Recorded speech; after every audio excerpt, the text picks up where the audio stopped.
Welcome to the Ready Brew. My name's T Edge, and here conversations always welcome as we try to use a little bit of biblical, a little bit of historical, and a little bit of DNA to try to get us back to center. But at any rate, I want to say first, thank you all for coming back and giving us a try, or giving us another shot. So, in this Mississippi, Louisiana area, things are a little touchy. And tonight, as we've been discussing since July 4th, I want to touch on the case of Nolan Wells, because there are some things with this Nolan Wells case that, or not necessarily with the case, but surrounding the case, underneath the case, that I think is worth looking into. As we've been talking about that independent autopsy, we do know that the family released some information indicating this. They said publicly that the determined and cause and manner of death is undetermined pending investigation. Legally, what does undetermined mean, and why might this information that this independent autopsy brings also be able to be reconciled with what the state has in order to put together the real pieces of what happened to Nolan Wells? All right, well, the independent autopsy and the person who conducted it, forensic examiner, was unable to reach a final conclusion about the cause of death. Why? Because they were missing significant parts of Nolan Wells' body, in particular his larynx and his throat, which may lead to evidence, or maybe evidence towards saying that he was choked or asphyxiated or things of that nature, or also that he took on water and he drowned, because that was the initial story that was put out, and that was what officials suspected, or at least they said they suspected, was that he drowned. And so not having the throat, which could be evidence of maybe some foul play, is super important. And without really fully examining the body, a forensic examiner cannot rule out or rule in a particular cause of death. So that's critical for the family to get that information. In Mississippi, modern-day lynchings have steadily increased since 2021, with multiple incidents each year and a record number of cases in 2024. Mississippi's trend reflects a broader national rise and bias-linked deaths. Mississippi also has a pattern of inmate deaths in prison. For example, in 2020, there were 26 deaths in 2 months at Mississippi prisons. Mississippi accounts for the highest number of modern-day lynchings, with 19 cases identified, continuing an historic record. We have to know that Mississippi has a history. Mississippi comes from, or has its origins within the state of Louisiana. Now, the territory of Louisiana was quite large at one point. It was founded, if memory serves me correctly, in 1699, and there was later a purchase that was done, and it divvied up this territory of Louisiana. You have places in Ohio, Maine, the state of Maine. You have Louisiana, Mississippi, and a couple other places and territories, including St. Louis, Missouri, or Missouri, if I'm not mistaken.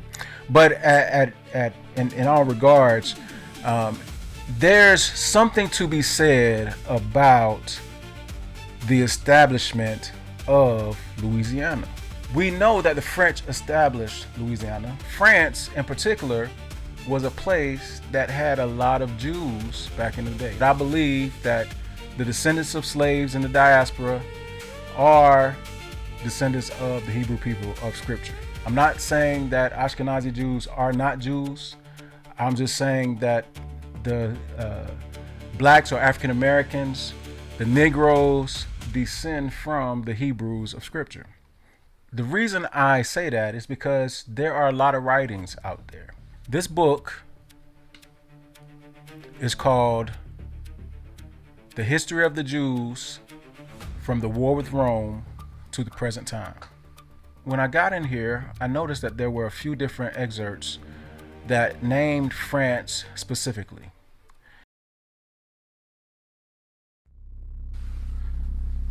The Jews in France and Germany from 1200 to 1300. In 1239, there were riots in Paris and Orleans and other great cities on the old charge of crucifying boys at the Passover, in which property was wrecked and wholesale murders took place. At Ploermel in Brittany, the Duke that country summoned as assembly of the nobles and bishops, at which it was declared that agriculture was ruined by the monstrous exactions of the Jews, and a series of laws were passed which for injustice and cruelty exceed any ever put forth in any country.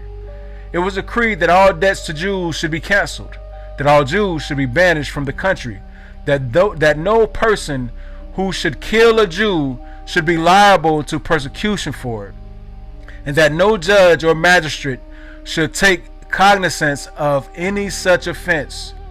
A petition was further addressed to the King of France, requesting him to carry out the same regulations throughout his dominions. Let me read that again. A decree that all debts to Jews should be canceled, that all Jews should be banished from the country, that no person who should kill a Jew should be liable to prosecution for it, and that no judge or magistrate should take cognizance of any such offense. A petition was passed further addressed to the King of France, requesting him to carry out the same regulations throughout his dominions. So, again, this was in Ploermel in Brittany. So what is the big deal? Why in the world did I want to go through all of that and do all of that reading and take so much time for us to get to the main point? Because I like to build. I want to call it a case because I'm not an investigator. I'm just somebody who likes to put puzzles together. But it goes deeper than that. It goes even deeper. It goes much, much deeper. Because we just read about everything that happened with the Jews in France. But we were never taught, at least I was never taught, that France was very active in the slave trade. France had a very firm footprint in slavery. Nantes was a place where the Jews lived, but Nantes was also one of the ports where they took slaves out of. Now, it's documented, or it's said that Nantes deported a number of slaves. Slave trade, the port of Nantes. It says, once the Portuguese made successful transatlantic trading voyages, other European nations quickly followed. In the 18th century, the port of Nantes became the busiest French port involved in the European slave trade to the Americas. It rivaled in importance the larger ports of Liverpool and Lisbon. It says over 1,500 vessels from Nantes sailed to the coast of Africa to trade European goods for African slaves. The ships would stop along the West African coast, trading until their holds were filled with human cargo. Ocean voyages lasted from 5 to 10 weeks.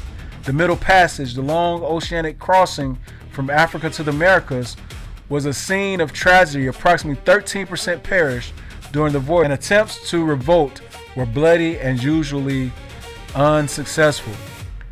Most of the 400,000 Africans taken on Nantes slave ships were taken to the island of Saint Dominique, now known as Haiti. The ships were then loaded with valuable goods produced from the work of slaves, especially sugar. As with other slave trading ports in Europe, the economy of Nantes grew wealthy on the backbreaking work of slaves.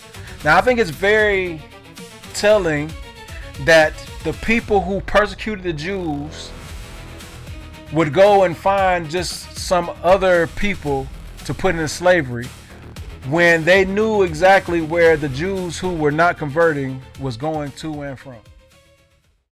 This is from Atlas Geographus, or A Complete System of Geography, Ancient and Modern for Africa, volume number 4. It says, some of the Jews who inhabit both sides of the Niger, some of the Jews who inhabit both sides of the Niger, some of the Jews who inhabit both sides of the Niger derived themselves from Abraham. Others fled hither from Asia when Vespasian destroyed Jerusalem, or from Judea when 'twas wasted by the Romans, Persians, and Saracens and Christians.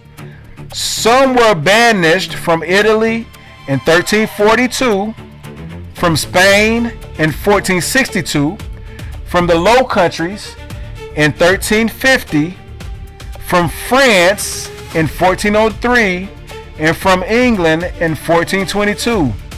These all differ in habit and are divided into several wealthy and numerous tribes, but have no dominion.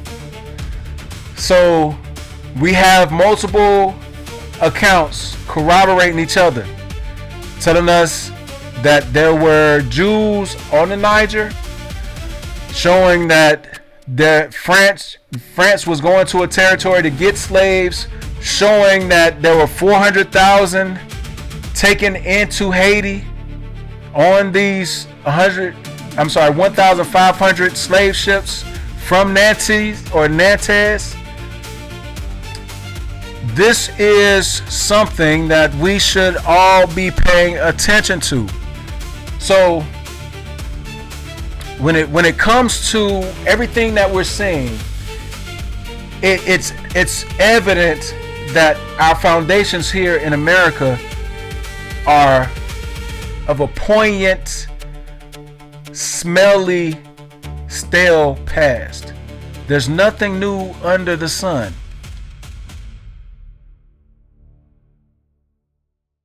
This map it might look like something simple, but this is all the major slave ports of Europe.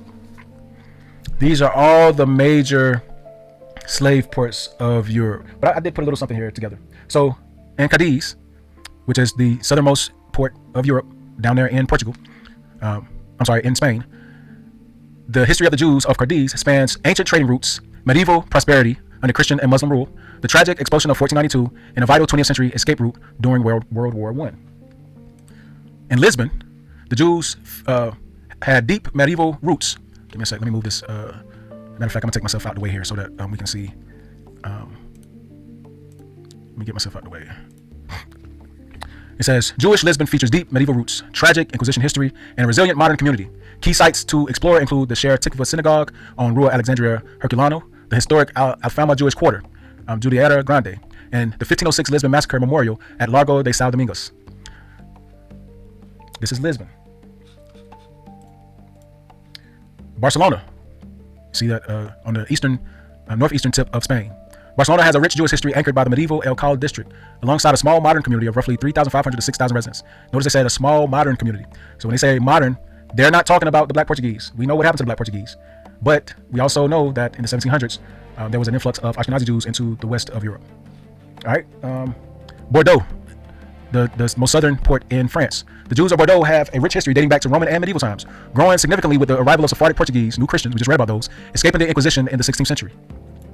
Nantes. The Jewish community of Nantes has a long, resilient history defined by medieval banishments, Sephardic trading routes, and a modern post-Holocaust revival. Key areas include the medieval Rue de la Jevere settlement, 16th century Portuguese crypto Jews, and the 19th century establishment of the permanent community. So we had the Portuguese Jews in the 16th century, so the 1700s. We just read about the few families that got to stay in that area. and then the 19th century establishment of the permanent community, which we again know as the Askenazi Jews of today. All right. And London. The history of the Jews of London spans back to 1066, featuring major periods of settlement, including the medieval era, the 1656 resettlement under Oliver Cromwell, and the large Eastern European migration of the late 19th century. Bristol. The Jewish community in Bristol dates back to the medieval period around 1100, featuring historical landmarks like Jacob's Well Mikveh, the Park Row Synagogue, and active modern outreach through Chabad of Bristol. Liverpool. Liverpool has the oldest organized Jewish community in the north of England, established around 1745. Key milestones include building the Seal Street Synagogue in 1806, serving as a major immigration port for Eastern European Jews in the 1880s, and electing Charles Mosley as the city's first Jewish mayor in 1863. And finally, Amsterdam. Amsterdam has a rich 400-year Jewish history, anchored by the Jewish Cultural District, the 17th century Portuguese synagogue, and the Jewish Museum. It evolved from a vital sanctuary for persecuted Sephardic and Askenazi refugees into a cornerstone of European Jewish culture. Again, the most important thing about these the most important thing about these territories here is the fact that these places, although having remarkable Jewish history, are also the most prominent European ports for the transatlantic slavery. Think about that. Transatlantic slavery goes perfectly on top of these ports of Europe where there were large, remarkable Jewish histories. So, with that said, when it comes back to our young brother, Mr. Nolan Wells, and I went a long way around just to get back to this. We know that you learn everything from your father. Your father learned everything from his father. His father learned everything from his grandfather, so on and so forth. These territories of Louisiana that were broken up to include Mississippi here, we know that the history proves out that there's no regard for black bodies. They don't care that anything happens to hold anybody responsible for the plundering of a black life. So it's no coincidence that although what happened to Nolan may not have been purposely done, it may not have been racism on the front end, but on the back end, we're seeing what appears to be a racism that's ingrained so deeply into a community that not even they probably know where it comes from. So foundation is everything. Foundation is the only thing that we can stand on.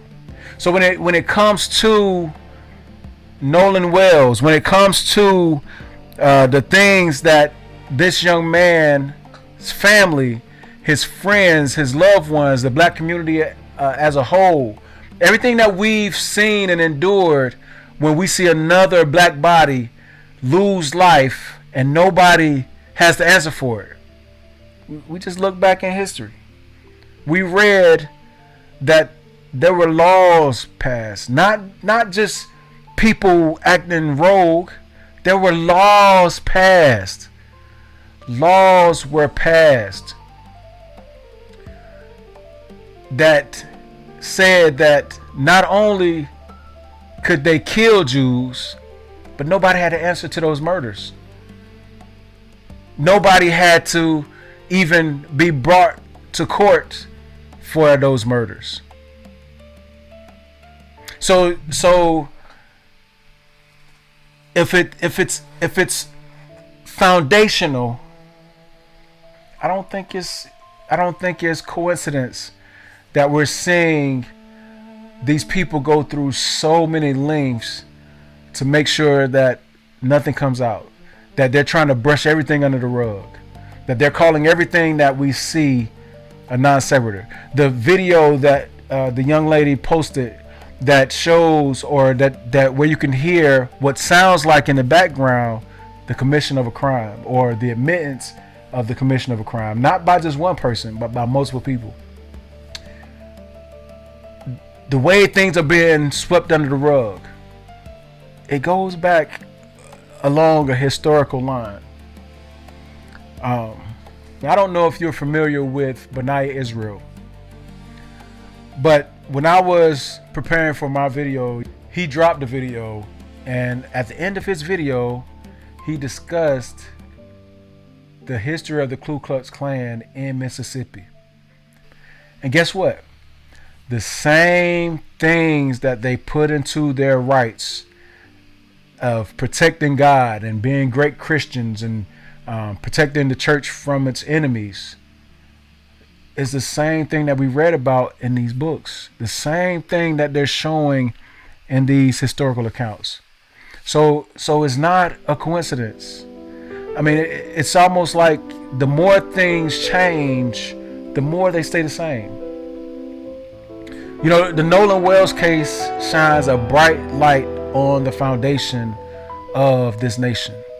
It was a no-brainer to ignore the death of blacks in Europe, even when it was done on purpose. In this case, racism is potentially the reason why so many black and brown have met their demise and have it swept under the rug as a suicide or accidental death. Racism is the foundation of America. And it's one thing to believe that racism and white supremacy is a purely and poorly established ideology that poisons the minds of those seemingly cowardice stewards of hatred. But when we dare to take a look back into history, we find that the hatred that permeates the foundations of what is touted to be the greatest nation in the world has a religious founding. Once believed to be nobodies in the landscape, we find that not only are we not just nobodies, we are their society's nobody culture.